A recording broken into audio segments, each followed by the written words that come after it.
Assalamualaikum warahmatullahi wabarakatuh. Perkenalkan, nama saya Muhammad Yusuf Wadilah dengan NIM 2405110-2004 dan dengan hormat Ibu Melenawati selaku dosen pengampu mata kuliah Administrasi Bisnis.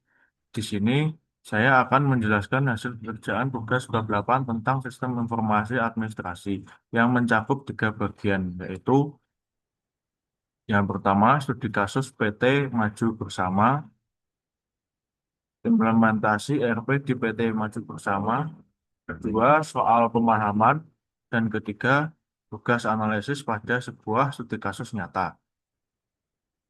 Bagian pertama, studi kasus PT Maju Bersama, perusahaan distribusi yang punya banyak cabang di Indonesia. Poin satu, permasalahan sebelum ERP, sebelum pakai ERP. Masalah utama PT Maju sama itu karena tiap departemen pakai aplikasi sendiri-sendiri. Akibatnya data jadi double-double dicatat, laporan keuangan sering telat, stok barang susah dipantau real time, dan koordinasi antar bagian jadi lemah. Ini kelihatan jelas dari waktu pemrosesan pesanan yang sampai 3 hari. Lalu poin dua, manfaat ERP setelah ERP diterapkan. Manfaatnya itu data jadi terintegrasi dalam satu sistem, informasi bisa diakses real time, laporan keuangan otomatis, dan yang paling kelihatan itu waktu pemrosesan pesanan turun dari 3 hari jadi cuma 1 hari. Lalu poin tiga, hubungan ERP dengan CRM dan SCM. Nah, ini yang penting dipahami. ERP itu ibarat pusat data internal perusahaan. Modul purchasing dan inventory di ERP itu sebenarnya bagian dari fungsi SCM. Jadi data stok yang tercatat di ERP langsung dipakai buat rencana penggandaan barang. Sementara modul sales di ERP itu datanya dipakai CRM buat menganalisis kebiasaan beli pelanggan supaya promosi bisa lebih tepat sasaran. Jadi ketiganya itu saling terhubung lewat satu sumber data yang sama. Lalu poin keempat, rekomendasi strategis, strategi, rekomendasi strategi supaya implementasi NP sukses. Saya rekomendasikan perencanaan yang matang di awal, pelatihan bertahap buat karyawan, dukungan penuh dari manajemen puncak, migrasi data yang hati-hati, penerapan bertahap per modul atau per cabang, dan evaluasi berkala setelah sistem berjalan.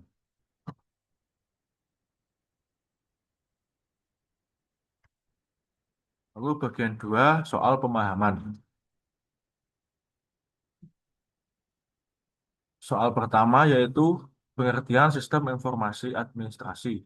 Sistem informasi administrasi itu sistem yang memanfaatkan teknologi buat mengumpulkan, mengolah, dan menyajikan informasi administrasi organisasi. Lalu yang kedua, tujuan utama implementasi ERP. Tujuan utama ERP itu mengintegrasikan seluruh proses bisnis jadi satu platform biar data enggak double dan laporan lebih cepat serta akurat. Dan yang ketiga, perbedaan ERP dan CRM. Bedanya ERP dan CRM, ERP itu fokus ke proses internal perusahaan, kalau CRM fokus ke hubungan dengan pelanggan. Dan soal yang keempat, pentingnya SCM bagi perusahaan manufaktur. SCM penting buat perusahaan manufaktur karena ngatur seluruh alur bahan baku sampai produk jadi ke tangan pelanggan biar produksi enggak terganggu. Dan yang kelima, manfaat Office Automation. Office Automation manfaatnya buat ngurangin pakai kertas, mempercepat komunikasi, dan bikin kerja tim lebih rapi. Dan soal keenam, fungsi DSS dalam pengambilan keputusan. DSS fungsinya bantu manajer ambil keputusan lewat analisis data, simulasi, dan keramaian. dan peramalan. Lalu soal ketujuh, perbedaan DSS dengan EIS. Bedanya Bedanya DSS dan EIS. DS itu buat manajer mencegah ambil keputusan spesifik, sedangkan EIS itu buat manajemen puncak nyediain informasi strategis yang lebih luas. Dan soal yang terakhir, pentingnya integrasi ERP, CRM, dan SCM. Integrasi ERP, CRM, dan SCM itu penting karena mendukung proses bisnis dari hulu ke hilir secara konsisten. Jadi keputusan bisa diambil lebih cepat dan akurat. Lalu bagian tiga, untuk tugas analisis, saya pakai studi kasus dari jurnal ilmiah yang masih baru, yaitu penelitian tentang penerapan ERP dan PRP di Rumah Sakit X Gresik. Penelitian ini ditulis oleh Rahmawati Wijiani, Pusidiana, dan Nurdiana. Diterbitkan Maret 2025 di jurnal Jeremy dan aksesnya terbuka penuh. Jadi, jadi linknya bisa langsung dibuka. Sistem yang sudah dipakai Rumah Sakit X Gresik ini awalnya sering telat dalam pelaporan keuangan, makanya mereka pasang sistem ERP sebagai solusinya. Sistemnya dipakai karyawan, karyawan-karyawan di berbagai unit buat mendukung administrasi dan pelaporan.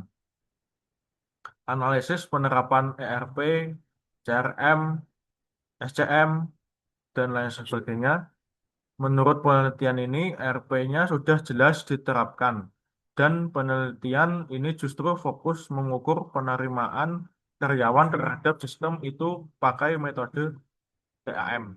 Hasilnya persepsi kemudahan pakai dan pe- persepsi manfaat sama-sama berhubungan signifikan sama tingkat penerimaan karyawan. CRM belum jadi fokus karena ERP-nya lebih ke pelaporan keuangan internal, bukan ke hubungan dengan pasien. SCM juga belum dibahas di penelitian ini. Office automation-nya kebantu secara tidak langsung lewat pemakaian ERP sehari-hari buat pelaporan. DS, DSS dan EIS-nya belum disentuh karena penelitian ini masih di level penerimaan teknologi, bukan analisis strategis.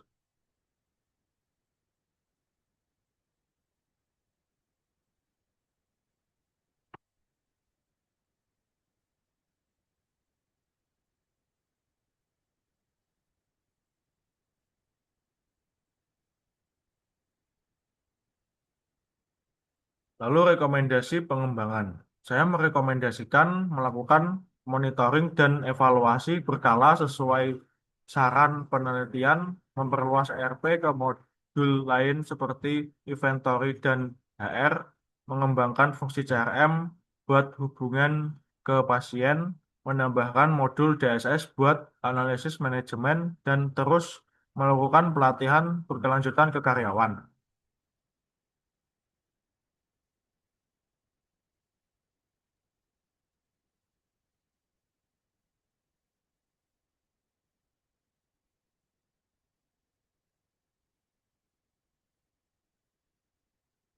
Jadi kesimpulannya dari studi kasus PT Maju Bersama dan hasil penelitian di Rumah Sakit Ekspresif ini, kita bisa lihat kalau penerapan ERP itu memang membantu, tapi biasanya masih fokus di satu area dulu. Misalnya keuangan, keuang, misalnya keuangan atau administrasi, sebelum bisa berkembang ke CRM, SCM, DSS, sampai EIS yang lebih menyeluruh untuk mendukung pengambilan keputusan strategis. Sekian penjelasan dari saya. Bila ada salah kata atau salah penempatan jawaban, saya meminta maaf. Wassalamualaikum warahmatullahi wabarakatuh.